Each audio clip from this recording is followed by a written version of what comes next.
So the message of reparations, understand, has started in the United States of America. And yet the message of reparations has been going worldwide. Now different brothers and sisters throughout the diaspora has been calling for reparations, and rightfully so. Because a lot of people owe reparations, not just those here in America, but Britain owe reparations, Spain owe, Portugal owe, France owe. There's so many different ones that owe.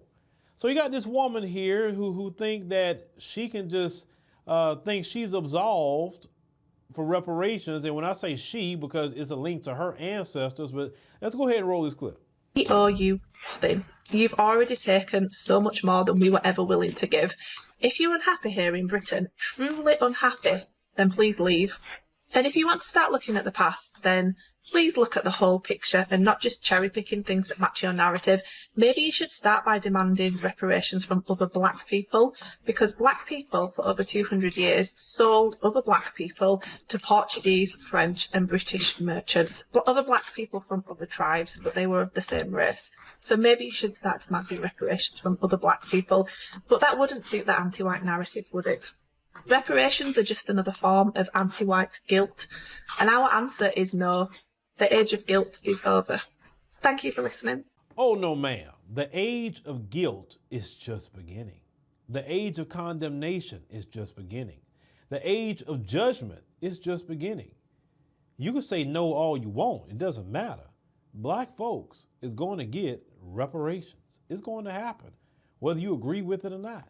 You know, at one point in time, people said that black people wouldn't get out of colonization. It'll never happen. At one point in time, they said black people would never get out of slavery either. It'll never happen. And guess what? Both of those things has happened. At one point in time, people said it'd never end Jim Crow or segregation or anything else that's happened to black people. And guess what? Those things have ended. So just as much as you say no about reparations, oh, it's going to happen. Because what's happening to you, ma'am, and you talking about Britain, you talking about all the people that's there talking about reparations is because, let's call it what it is, y'all stole the wealth of Africans.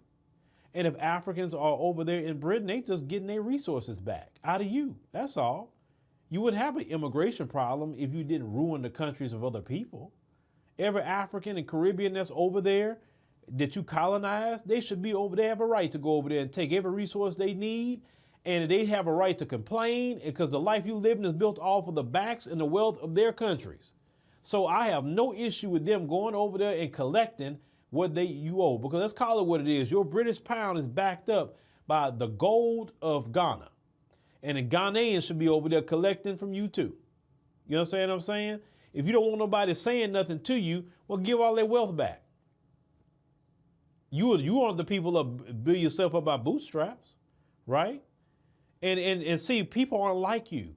See, it is the truth that you owe reparations. It has nothing to do with a color.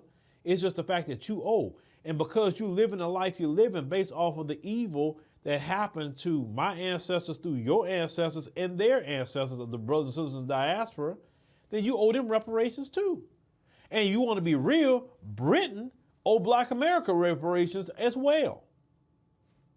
Because before it became America, it was British colonies. So you owe reparations too. If we want to actually start going there, and we're going to circle back around to you too. We'll get to you, but we got to deal with this first.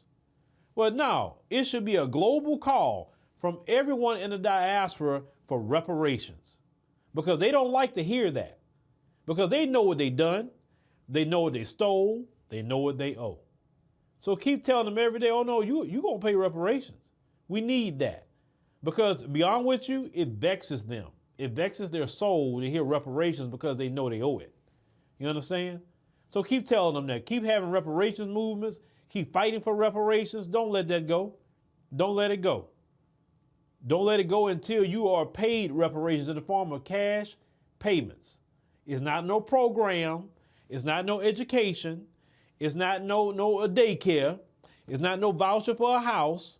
No, if you want to give all that, that's fine, but the cash payments is first, and then the rest of that's later, if that's what you want to do. But it's not reparations unless it's cash. You got cash, you got gold, you got diamonds, you got human capital through slavery, then no, we need the money. It's that simple.